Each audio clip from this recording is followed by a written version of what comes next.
ওই সিকিউরিটি, এলো তোর বেতন ৮,০০০ টাকা। ওই সিকিউরিটির বাচ্চা, তুই কি পাগল হয়ে গেছ? ওই সিকিউরিটির বাচ্চা, তোর কি মাথা খারাপ হয়ে গেছে? তুই সামান্য একটা সিকিউরিটি গার্ড হয়ে আমার গায়ে হাত তুলছ? ওই ছোট লোকের বাচ্চা, তুই কিন্তু ভুলে যাস আমি এই কোম্পানির ম্যানেজার। আমার মনে হয় তুই নিশ্চয় বাসা থেকে কিছু উল্টাপাল্টা খেয়েছ। কি রে, তুই আমার গায়ে আবার হাত তুললি? তোর কি মাথা খারাপ হয়ে গেছে? মাথা আমার খারাপ হয় নাই, মাথা তোর খারাপ হয়েছে। কি রে, তোর সাহস দিয়ে তো আমি অবাক হয়ে যাইতেছি। একে তো তুই আমার গায়ে হাত তুললি, আবার তুই আমাকে তুই মুই বাসাও করতেছস। দাঁড়া, তুই এখানে কিভাবে চাকরি করছ আমি এটা দেখতাছি। আজকে তোর আমি চাকরি খেয়ে দিব। এই তুই কি আমার চাকরি খাইবি?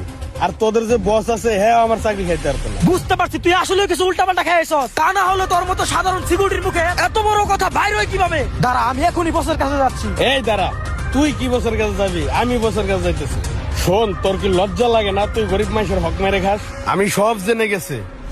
আশিক সাহেব, এখানে রনির 15,000 টাকা আছে, রনিকে দিয়ে দিবা। ঠিক আছে স্যার। ও তাইলে এই ব্যাপার। স্যার আমাদের বেতন 15,000 টাকা করে দেয়, আর আশিক স্যার আমাদের বেতন 8,000 টাকা করে দেয়।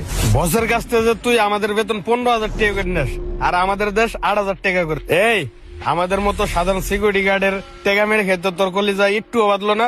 ও, তুই তাহলে জেনে গেছিস না? এখন তোরে যদি আমি রাখি তাহলে তো আমার বড় সমস্যা হয়ে যাবে।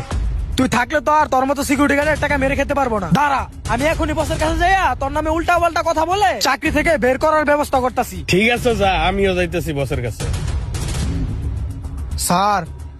কি রে, তোর এত বড় সাহস? তুই স্যারের অনুমতি ছাড়া স্যারের রুমে প্রবেশ করছস? এই তুমি চুপ করো। স্যার বেয়াদবি মাফ করবেন। আমি সেদিন দেখছি আপনি আমাদের বেতন 15,000 টাকা করে দেন, কিন্তু উনি আমাদেরকে 8,000 টাকা করে বেতন দেয়। এই, আমি বলতাছি চুপ থাক। এই চুপ থাকবে মানে? এই রনি, তোমাকে সবকিছু ঘটনা খুলে বলো তো কি হয়েছে। না মানে স্যার, আমি মিথ্যা কথা বলতাছি আপনার সামনে আমাকে কালার করার জন্য। এই তুমি চুপ করো, তুমি ভুলে যেও না আমাদের অফিসের চারপাশে সিসি ক্যামেরা লাগানো আছে, আর আমি সিসি ক্যামেরা দেখছি তুমি ওনাকে কত টাকা স্যালারি দিছো। স্যার আপনি বলেন, আপনি আমাদের স্যালারি কত করে দেন? কেন 15,000 করে দেই? হ্যাঁ স্যার, আমিও দেখছি সেদিন আপনি আমাকে 15,000 টাকা স্যালারি দিচ্ছেন, কিন্তু উনি আমাদের 8,000 টাকা করে দেন। আশিক সাহেব, আজকে যদি আমি সিসি ক্যামেরা না দিতাম তাহলে তো আমি বুঝতে পারতাম না, আর তোমার ওই আসল রূপটা আমি দেখতে পারতাম না। না জানি তুমি রনি ছাড়া আর কত মানুষের টাকা এইভাবে মেরে দিছো। বুঝলাম না আশিক সাহেব, এই সমস্ত সিকিউরিটি গার্ডের টাকা মেরে খেতে কি তোমার বুকটা একবারও কাঁপলো না?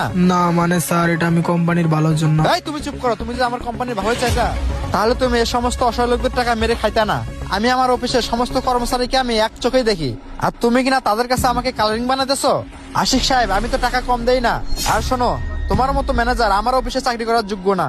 আর আজকে তুমি আমার অফিস থেকে বের হয়ে যাবা, এই মুহূর্তে যাবা, তাও আবার বেতন ছাড়া। স্যার, এবারের মতো আমার মাফ করে দেন। তুমি যে ভুল করছো সেটার কোনো ক্ষমা নেই, আর তোমার বেতন তুমি যাদেরকে টাকা কম দিছো তাদের মাঝে আমি বিলিয়ে দেবো। স্যার। কোনো ছাড় না, এখনই আমার অফিস থেকে বের হয়ে যাও।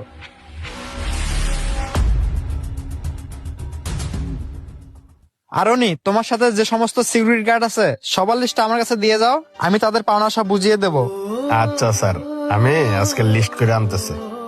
বন্ধুরা, আমাদের বাংলাদেশে এরকম হাজারো অসৎ কর্মকর্তা আছে যারা গরিবদের হক মেরে খায়, তাদের সাথে এরকম করাই উচিত। আর আমাদের ভিডিওটি ভালো লাগলে অবশ্যই লাইক কমেন্ট শেয়ার দিয়ে পাশে থাকবেন। ধন্যবাদ।